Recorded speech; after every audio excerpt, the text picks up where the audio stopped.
umpisahan na po agad natin etong ating talakayan. Dito po sa nakita nating video non-tricom kanina na kung saan mga kababayan mismong si Peebles ikinanta na etong mga kasamahan po niya mga kababayan na kung saan noong mga panahong ginagawa yung polboronic video at pinapakalat, kinanta na po ni Peebles kung sino yung mastermind patungkol po doon. At walang iba lang naman, yung isa sa nabanggit dito, walang iba kung hindi yung pangalan nitong si Harry Roque. Mga kababayan, ano pa? So ito, i-play muna natin, tapos basahin natin itong post ni Harry Roque 15 minutes ago. Kasi mga kababayan, todo paliwanag. Wala talagang nabulgar etong kalokohan at kagaguhan na pinaggagawa nitong si Harry Roque mga kababayan laban sa ating presidente. At nagbanta pa na kaya niyang pabagsakin or kaya niyang magpabagsak ng isang gobyerno. So ngayon na nakakapagtaka lang, dun po sa ibinulgar or ibinisto ni Peebles Cunanan patungkol po dito kay Harry Roque ay puro paliwanag na mga kababayan. Etong si Harry Roque gumawa ng live, nag-post, tapos ngayon nag-post ulit. Kung yan naman mga kababayan ay walang katotohanan, bakit todo paliwanag etong si Harry Roque? Ano po? So ngayon pakinggan muna natin at panoorin natin ito pong pag-amin at pagbisto ni Peebles Cunanan dito po sa ginawa ni Harry Roque para sirain ang imahe ng presidente mga kababayan. So ito, i-play po natin. Photo na gumamit ng nung gabi na yon, kung ano man ang pinag-usapan nyo doon, specifically yung supposed photo na gumamit ng cocaine si PBBM ay parte ng plano na pabagsakin ng gobyerno ayon kay Harry Roque. Sa palagay ko po, Mr. Chair, party po yun ang plano ng gusto nilang pabagsakin ng presidente. Kita nyo? Yes, she just took her oath. Would he be the same as Miss Peebles Cunanan? Yes Same. po. Your Honor, Yes. Thank you. Yes, tama ka Kuya Ayi. Full buro ni Roque. Na kung saan mga kababayan ang nangyari kasi dito ang katuwiran ni Harry Roque, paano daw na naging tama yung mga kwento nitong si Peebles Cunanan kung wala naman daw po si Maharlika doon daw po sa Canada. Kung titingnan nating mabuti mga kababayan, kahit pa wala si Maharlika doon po sa Canada, malaki ang possible na ang ginawa ni Roque, pinasa niya yung video kay Maharlika para si Maharlika ang maglabas ng video na kung saan gumawa pa nga sila ng isa pang YouTube channel at doon po ipinalabas ni Maharlika para hindi masunog yung kanyang YouTube channel. At ang ginawa pa nila mga kababayan, una nilang ipinalabas yan doon po sa rally nila sa Vancouver, Canada. Tama na lamang po ko kung ako po ay mali. At ang isa na present na naando doon ay walang iba kung hindi yang si Harry Roque. Kaya wala po talagang ibang pasimuno niyan at ulo o puno ng video na yan kung hindi yang si Harry Roque. Kaya dapat talaga mga kababayan, sa totoo lang, sampahan na po yan ang kaso dito tapos ipadaan sa Interpol para matugis na yang si Harry Roque na yan. I have here a sinumpaang salaysay. Yeah. Paige, could you please present it to her?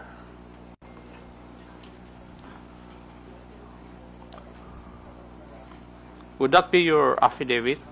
Subscribed and sworn to? Pakitignan yung dokumento na binigay po sa inyo. Yung po ba ay affidavit po ninyo? At pirma nyo po ba yun? Sabi ni kay Victor Manuel, kaya nagpunta yung Roque na yan sa US noon. Yes, para pagplanuhan nila yung pagsira sa imahe ni PBBM. Kaso, hindi naman kasi mga kababayan talaga kinagat ng publiko yan. Sa unang post nila, oo, nag-viral. Kaya nga ipinagmamalaki ni Harry Roque na umabot ng milyon-milyong views yung ipinost po nila na polboronic video ni PBBM daw kuno. Yun pala, ang ending mga kababayan, polboronic video pala yon ni Harry Roque. at siya pala ang nagplano ng lahat ng yon para sirain ang presidente kasi akala niya kaya niyang pabagsakin ng gobyerno ni PBBM at akala nila na kapag ginawa nila yon, maiuupo nila agad-agad itong si Sara Duterte bilang presidente ng Republika ng Pilipinas. Pero iba nangyari mga kababayan sa ginawa nilang yon, mas lalo nilang ipinahamak itong si Duterte. Bakit? Kung matatandaan nyo mga kababayan, noong first week or first month ng 2024, di ba nagsasalita na itong si Harry Roque, itong si Duterte, ng mga salita na itong si PBBM mga kababayan, hindi po gumagamit ng ipinagbabawal na bato at nagsimula na rin yung pagbale-balentong ng mga salita nitong si Duterte. At ang isa pa dyan mga kababayan, kung matatandaan nyo, may mga times na sinasabi ni Duterte na gumagamit si PBBM ng ipinagbabawal na bato pero kasunod doon binabawi din niya. Pero ang masama kasi dito sa mga taga-suporta ni Duterte, katulad nitong si Roque, gumawa ng isang hakbang na siguro hindi alam ni Digong mga kababayan at nagpakalat ng maling video na naging dahilan mga kababayan para mas lalong uminit sa kanila ang mata ng publiko at masira ng paunti-unti ang pangalan ng mga Duterte. Kaya kung tutusin mga kababayan, walang ibang dapat sisihin ang mga DDZ kung bakit etong si PBBM ay pinabayaan itong si Digong. Walang ibang dapat sisihin dyan ang mga DDZ kung hindi yung sina Maharlika, yung sina Harry Roque yan. Kasi yan mga kababayan ang dahilan kung bakit lalong bumabagsak na ang imahe at ang personalidad ng mga Duterte dahil po sa pinaggagawa nila na hindi maganda. Ano po ngayon, ipagpatuloy pa natin. Nandyan?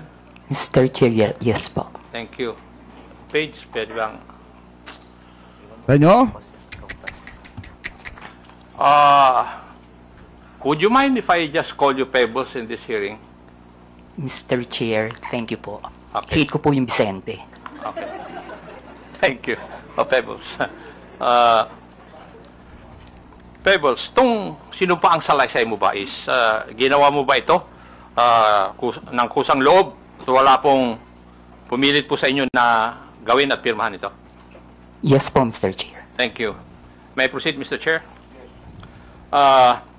Ikaw po ay isang vlogger, Pebbles. Tama po ba? Yes po, Mr. Chair. At ito po ba ay full-time mong ginagawa o part-time lang? Part-time? Minsan po kasi hindi po ako nag-vlog for a month. So it's not your main source of income? Yes po, kasi hindi po ako monetize. Okay. Hindi monetize. Pero meron po kayong ibang trabaho? Online seller po, Mr. Chair. Okay, online seller. Pag kayo po ay nag-i-engage sa pagbablog, ano po ang pangalan na ginagamit po ninyo? Pebbles po, Mr. Pebbles. Chair. Kasi nga po, hate ko po yung Vicente. Opo. Halata naman dahil ayaw mong gamitin Ano pong social media platforms ang ginagamit po ninyo? Facebook po. Facebook lang? Meron din po akong ex pero hindi po ako ganong nagpo-post doon. At ilang taon na po kayong nagbablog? Since 2014 po, Mr. Tagal, no? 14, that's about 11 years. Opo. Okay. Thank you. Now, dito po sa affidavit po ninyo, meron po kayong binanggit tungkol sa isang Maisog rally sa Hong Kong noong July 2024. Ayan na! No, Mr. Chair. Yung pong maisog event sa Hong Kong, that was July 7. July 7. July. Ay, wala naman nakalagay dito yung date Ako lang ang naglagay para malaman ko kung magsasabi ka ng totoo o hindi Pwede po bang ipaliwanag po ninyo sa committee ito kung ano po itong Maisog Rally? Yan po yung normal, Mr. Chair, na ginagawa ng TOPS Coalition, yung Maisog event na sa iba't ibang lugar, katulad ng sa New York, sa Vancouver, maski dito po sa Pilipinas, sa Liwasan. Yan po yung Maisog Rally na sinasabi. At ginagawa ito sa iba't ibang lugar ng Pilipinas at saka ibang bansa? Opo. Thank you.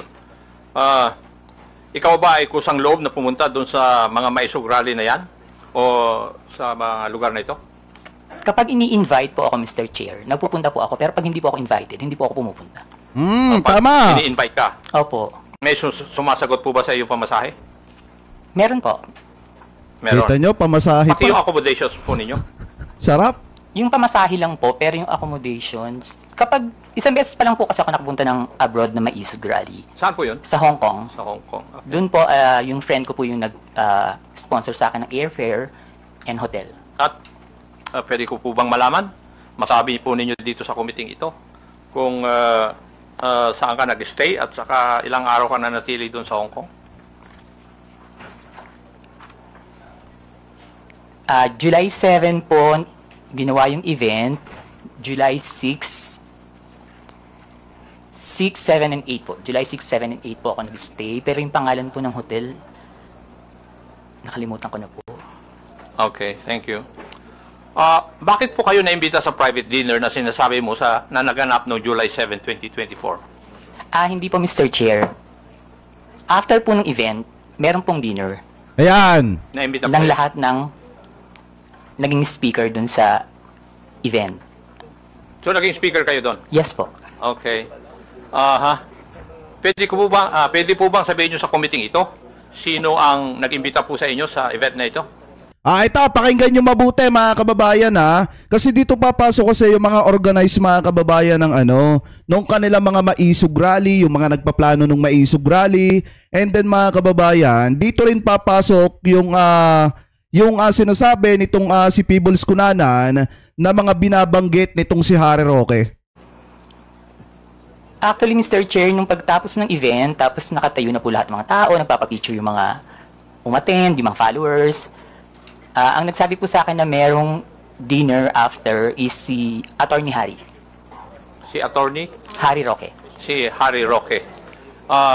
Siya rin ba nag-imbita na lumawak ka doon? Hindi po, yung pong organizer ng Maisog Hong Kong. Yung nag-organizer ng Hong Kong Maisog Rally. Sa tingin mo, ano po ang dahilan? Bakit ka inimbita doon? Kapareho rin po nung mga ginagawang rally dito sa Pilipinas, na sabihin lahat ng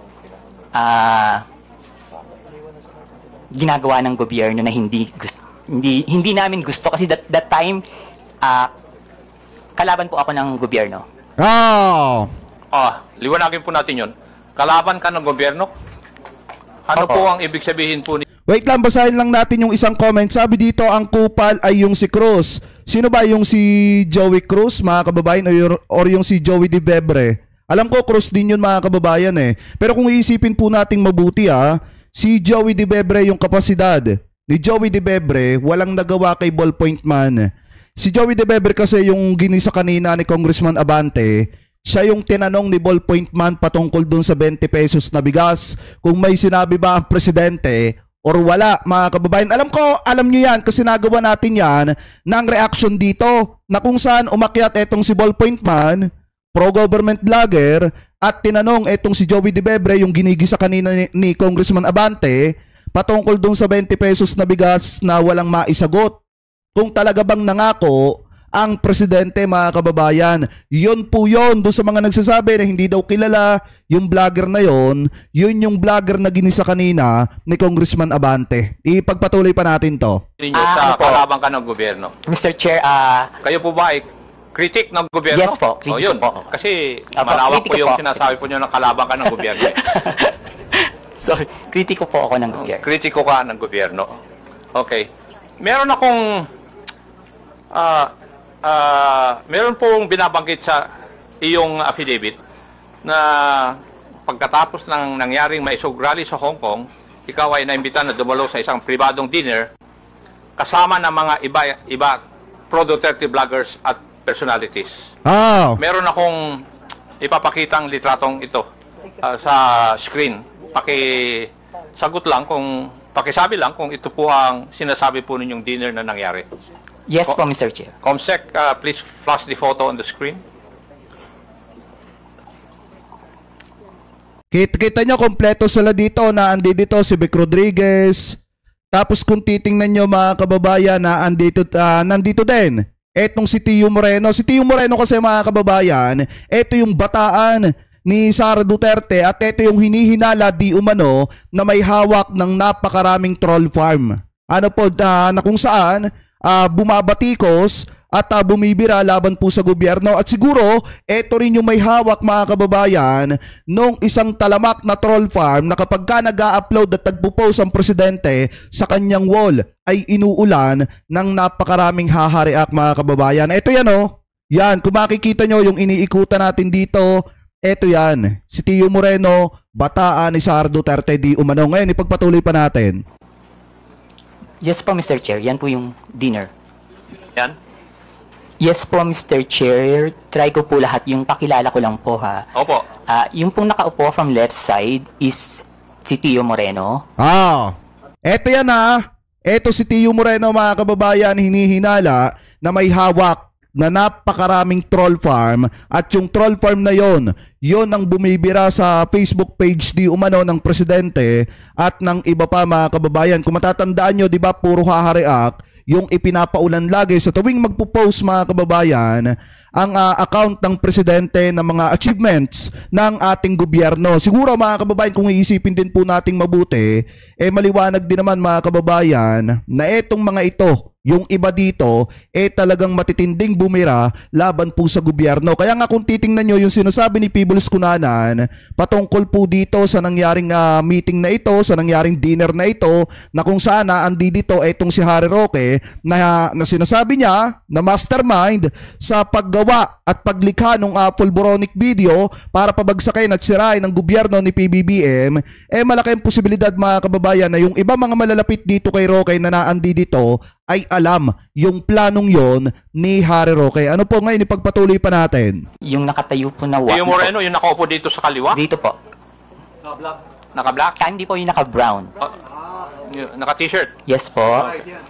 Ay, ipag doon po kasi ako tumingin. Kasi nasa left sa photo, yes. Okay. And yung nakatayo po na white is si Miss Sas Rogando Sasot. Okay. Ako po yung kasunod. Sumunod po si Miss Joey. Next, si Sec Trixie, si Attorney Vic, and then yung nakaupo pong green is si Prof. Ana. Nandito pa si Uy. Uy? Okay. Yung naka-red, hindi ko po kilala. Yung katabi po ng naka-red, si Attorney Harry Roque. Yung nakatayo pong naka-black, si Daniel Long. Yung naka-green na nakatayo, hindi ko po kilala. Yung katabi ng naka-green, si Pam. Yung katabi ni Pam, hindi ko po kilala. And then yung pong nakaupo sa right, si Mr. Abines. Eto yung umiiyak. Alam ko, pamilyar kayo dyan kay Abines. Eto, yan. Etong katapat ni Tio Moreno mga kababayan, eto po si Abines. Eto yung umiiyak at nagdadrama nung sinamsam yung computer at saka yung cellphone dahil nga sa pag-i-edit mga kababayan at pagpo-post ng ka-fake newsan laban po sa gobyerno ni PBBM. Ipagpatuloy pa natin. Eto rin yung nag-post Eto mga kababayan, eto rin yung nag-post ng larawan ni General Torre na na-ospital. Nakalaunan mga kababayan, nung nadali na ng ating mga law enforcer, iiyak-iyak. Yung katabi ni Mr. Abines, hindi ko po kilala. Then si Attorney Glenn Chong and si Doc Badoy. Alam mo ba, Pebbles, kung sino nagbayad sa dinner na yan? Ang pagkakaalam ko po si Attorney Harry. Sana all! Attorney Harry Roque. Okay. Punta na tayo dun sa laman ng iyong affidavit. Sinabi mo sa iyong affidavit, Pebbles, na pinag-uusapan sa dinner na yon na may larawan o picture si Attorney Harry Roque na di umano nagpapakita na gumagamit ng cocaine si PBBM. Sigurado ka ba dyan? Sa sinabi mo sa affidavit mo na ito? Late po kasi akong dumating, Mr. Chair. So mga 1 hour na sila nandun sa restaurant, nag-uusap. Bago po kami dumating ni Attorney Vic and ni Pam. So mini-message na po nila ako na nasaan na daw po ako, maraming nang chikahan. So pagdating ko po, yun po yung topic. About the Pulboron video. Okay. Sinabi mo rin sa iyong affidavit, Pebbles, na walang pinakitang picture si Attorney Harry Roque doon sa pinag-uusapan po ninyo. Pero base po sa iyong obserbasyon, mukha bang yung ibang mga kasamaan mo ay alam na ito O first time din nilang narinig ang tungkol sa larawan na yan? In fairness naman po dun sa mga kasama ko, hindi po nila alam. Wala po kaming alam lahat. Okay, Grabe, no? thank you. Dito rin sa affidavit. So parang ang lumalabas dito mga kababayan, kung yun na ando doon sa lamesa. Kasi hindi ako naniniwalang walang alam yung iba doon eh. Kasi maliwanag naman ang sinabi ni Peebles Cunanan na halos 1 hour na nakalipas nung nag-uusap itong si Harry Roque bago sila dumating mga kababayan ni Vic Rodriguez at nung tinutukoy nilang si Pam. So ngayon, imposible naman na walang alam yung iba na naando dun sa table mga kababayan na halos 1 oras na kinakausap nitong si Harry Roque. Ako naniniwala ako na may alam yung iba dyan. Pero ang karamihan talaga mga kababayan na nakakaalam ng napakaraming impormasyon, walang iba kung hindi etong dalawang tao, etong si Roque at saka etong si Maharlika. Naniniwala ako 100% yang dalawang yan ang nagplano ng pagpapalabas at pag-imbento at paggawa ng pulboronic video na sinakyan ng ibang mga DDshot vlogger. Ako naniniwala ako dyan kasi unang-una, pagkapalabas ni Harry Roque ng video dun po sa Vancouver, Canada, dun sa kanilang Maisog Rally, sakto naman mga kababayan na inilabas din ni Maharlika doon po sa ginawa nilang account sa YouTube yung pulboronic video na pinapalabas nilang si PBBM kahit hindi naman. So ngayon kung iisipin po natin mabuti, dapat nga sampahan mga kababayan ng reklamo at kaso etong si Harry Roque dahil nga meron ng testigo na nagpapatunay na si Harry Roque yung nasa likod ng pag-iimbento at paggawa ng pulboronic video para pabagsakin ang gobyerno ni PBBM. Tapos, syempre, ipadaan sa Interpol mga kababayan para matugis na sa ibang bansa yung si Harry Roque. Ano po ngayon, ipagpatuloy pa natin. Bit po ninyo. Pinag-usapan din ninyo sa oras po na yon sa dinner kung paano i-release yung sinasabing Ate Jay Salay Official, mega love shoutout. Always support Sir Jake. Video lang palagi sa mga live mo. God bless you. Oy, thank you po sa pakape. Maraming salamat po. picture na hawak ni Atty. Roque. Tama Yes, po ba? Yes po, Mr. Chair. At napagkaisahan na mas maigi na yung photo na yon ay parelease sa isang foreign influencer para mas kapani-paniwala. Si Maharlika yun. Mr. Chair, hindi naman po na pagkaisahan, pero nagbibigay po sila ng mga opinion na dapat siguro sa international blogger dapat na maglabas or yung Australian reporter na nag-interview kay PBBM, pero hindi po siya napagkaisahan. Kumbaga nagbibigay lang po sila ng mga opinion. Grabe no? Okay, thank you. Pebbles, kung totoo man ang picture, bakit kailangan pa maghanap ng foreign influencer to release the picture? Bakit kailangan bigyan ng some semblance of credibility ang pag-release nito? Siguro po, Mr. Chair, para mapanood agad international. Bakit kailangan ng semblance of credibility? Kaso ang problema, hindi nangyari yun mga kababayan eh. Diba hindi nangyari yung plano nila na ipapalabas nila international. Kaya nga ang ginawa na lamang nila mga kababayan na option ay si Maharlika, yung napag-utusan na maglalabas mga kababayan ng pulboronic video na yon para maging kapani-paniwala doon sa laging sinasabi ni Maharlika na meron siyang hawak na pulboronic video na kung saan gumagamit ang presidente ng ipinagbabawal na bato. Kasi nga naman kung sa iba palalabas mga kababayan, talagang ang iisipin ng marami sa mga kababayan Pilipino natin, fake news yan at gawa-gawa lang talaga mga kababayan. Kaya ngayon ang ginawa nila para mas maging kapani-paniwala dun sa mga taga-suporta nila na bulag sa kanila ay kay Maharlika ipinalabas mga kababayan, na kung saan gumawa si Maharlika ng isang dami account at doon niya ipinalabas yung pulboronic video na yon noong July 2024 mga kababayan. So ngayon ang kung titingnan nyo din, pagkalabas ng pulboronic video, talagang na-verify agad mga kababayan ng ating gobyerno na fake news agad at peke yung video yon. Kahit dun sa mga international news, sinasabi na fake news yung video na inilabas nitong sina Maharlika na gumagamit ng presidente ng ipinagbabawal na bato. Kaya nga pagkalipas ng ilang araw, lumamig agad yung patungkol sa video na yon kasi nga hindi po kinagat ng taong bayan. Oo, tumaas nga yung views pero hindi siya kinagat mga kababayan ng sambayan ng Pilipino at ng mga kababayan natin sa ibang bansa. So ngayon ipagpatuloy pa natin. Dahil hindi tunay yung litrato or yung photo? Lahat. Bakit kailangan ng grupo po ninyo na magkaroon ng semblance of credibility yung litrato o yung photo na 'yon?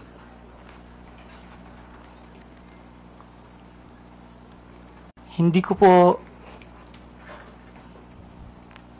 Kasi that time po, Mr. Chair, nakikinig lang po ako. Hindi po ako nagbibigay ng opinion na ilabas ng international blogger. Nakikinig lang po ako sa kanila. Wala po akong binigay na opinion na, sige, ilabas mo. Dapat ilabas siya ni ganito. Dapat ilabas siya ni ganyan. Tsaka take note mga kababayan, kahit ibigay nila yan sa international blogger or international news, hindi po yan kakagatin. Bakit? Kasi susuriin po nila ng mabuti yan dahil ang i-report nila at ang i-expose nila na video mga kababayan ay video ng isang presidente ng isang bansa. Kaya ngayon, kung titingnan yung mabuti mga kababayan, di ba kayo nagtataka bakit kay Maharlika? Kasi pagka kay Maharlika din, hindi na nila pag-aaralan yan at diretso na po nilang ilalabas yan. Pero pagka sa mga international influencer, blogger, pag-aaralan nila ng mabuti yan bago po nila i-expose yan. Kahit pa mga kababayan, dun sa mga news agency sa ibang bansa, pag-aaralan din po nila yan bago po nila ilabas yan. Ngayon, pagka nakita nilang fake news yan, peki yan, hindi po yan kakagatin mga kababayan ng mga media sa ibang bansa. Kahit naman dito sa ating bansa, pagka peke, fake news, hindi po basta kinakagat. Ipagpatuloy pa natin. Yan. Hindi po ba, Pebbles, having in this business for 11 years, kung kailangan bigyan ng credibility sa isang bagay, yun ay dahil yung isang bagay na yun ay alanganin. Tama. Yung bang pwedeng hindi totoo? Yes po, Mr. Dahil Chair. kung totoo yun, hindi nyo na kailangan na bigyan ng credence o credibility. Yes po, Mr. Chair. Yes, thank you. Sa iyong obserbasyon, Pebbles, sino ang nangunguna sa diskusyon nung oras po na yun? Mr. Chair, si Attorney Harry Roque po. Nako! So, si Attorney Harry Roque. Yan na! Now, pwede ko bang tatanungin, Pebbles, at that time na ikaw ay nagbablog, ang panahon na yon, ikaw ba ay DDS? Hindi po, Mr. Chair. Ano po kayo? Pro-Philippines. Pro-Philippines. Sakit Wala doon. po. Sampal yun mga kababayan doon sa mga DD-shit vlogger na pro-China na naandya dyan sa Tricom kanina. Pinapanigan. Na wala kayo pinapanigan. Hindi po ako BBM vlogger that time. Hindi rin po ako DDS. Pero sa mga vlog ninyo, sumusuporto po kayo sa mga Duterte? Hindi po, Mr. Chair. Hindi. Okay. Sa club, no? Sa Dito club. rin sa iyong affidavit, Pebbles, may binanggit din ni Atty. Roque na sinabi niya na kaya niyang magpabagsak ng gobyerno. Tama rin po ba ang pagkabasa ko dito sa affidavit po ninyo? Yes po, Mr. Chair. Ang exactly sinabi niya dyan is nagkamali sila, magaling akong magbagsak ng gobyerno. Yabang, no? Ang masaklap nga dyan mga kababayan, nagyabang si Harry Roque na kaya niya magpabagsak ng isang gobyerno, pero nasan siya ngayon? Bakit siya nagtatago kung kaya niya magbagsak ng isang gobyerno? At saka mga kababayan, ito yung sabi niya ha. Pagkakaalam ko, sinagot po niya yan. Wait lang. Sabi kay Peebles Cunanan, eto daw, salamat sa pagkabilib mo sa akin. Pero taong bayan lang ang may kakayanan na magpabagsak ng gobyerno. Yan po yung sinabi mga kababayan at sagot ni Harry Roque sa naging pagsisiwalat dito ni Peebles Cunanan. Yan dito. Kasi nga naman sinabi ni Peebles Cunanan na sinabi daw ni Harry Roque na nagkamali daw ang gobyerno ni PBBM. Kaya kaya niyang gumawa ng paraan para magpabagsak ng isang gobyerno. Pero ang ending mga kababayan, bakit siya nagtatago kung kaya pala niyang pabagsakin ang gobyerno ni PBBM? Ilang beses na nga nilang sinubukan Halos naubos na yung 2024 para sa kanilang mga ginagawang pagpapabagsak sa gobyerno ni PBBM. Pero nagtagumpay po ba sila? May nangyari ba? Wala. Ang ending mga kababayan, nagtatago na yung mga taong gustong pabagsakin ang gobyerno ni PBBM. Yan po kasi mahirap sa mga yan. Nauna ang yabang bago yung kanilang gawa. Hindi pinag-isipan yung kanilang mga naging hakbang, kaya ang ending, nasaan sila ngayon? Nagtatago mga kababayan. At kahit anong gawin nila, mahirap pabagsakin yung taong marunong magpakumbaba. at mahirap pabagsakin yung taong walang ginawang masama sa kapwa niya tao. Mga kababayan, ano po ngayon ipagpatuloy pa natin?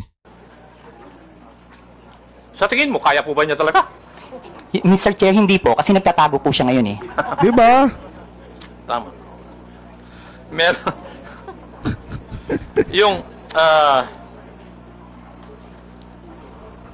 yung sa iyong interpretasyon, Pebbles, nung gabi na yon, kung ano man ang pinag-usapan nyo doon, specifically yung supposed photo na gumamit ng cocaine si PBBM ay parte ng plano na pabagsakin ng gobyerno ayon kay Harry Roque? Sa palagay ko po, Mr. Chair, parte po yun ang plano ng gusto nilang pabagsakin ng presidente. Okay. Meron po bang ibang pinag-usapan pa nung gabi ngayon? Wala na po, Mr. Chair. Ayan, maliwanag mga kababayan ha. Kinanta ni Peebles Cunanan etong si Harry Roque na mastermind sa nagplano doon po sa Polboronic video na ipinakalat nila na talagang halata naman na edited talaga at fake news mga kababayan. Kaya nga wala pang ilang araw na laos na agad yung kanilang Polboronic video laban po sa presidente. Kasi nga naman mga kababayan, sino ba naman uto-uto at tanga at ang maniniwala doon sa video na ipinapakalat po nila? Uto-uto na lamang po ang mapapaniwala nila doon sa Polboronic video na halata naman na edited mga kababayan.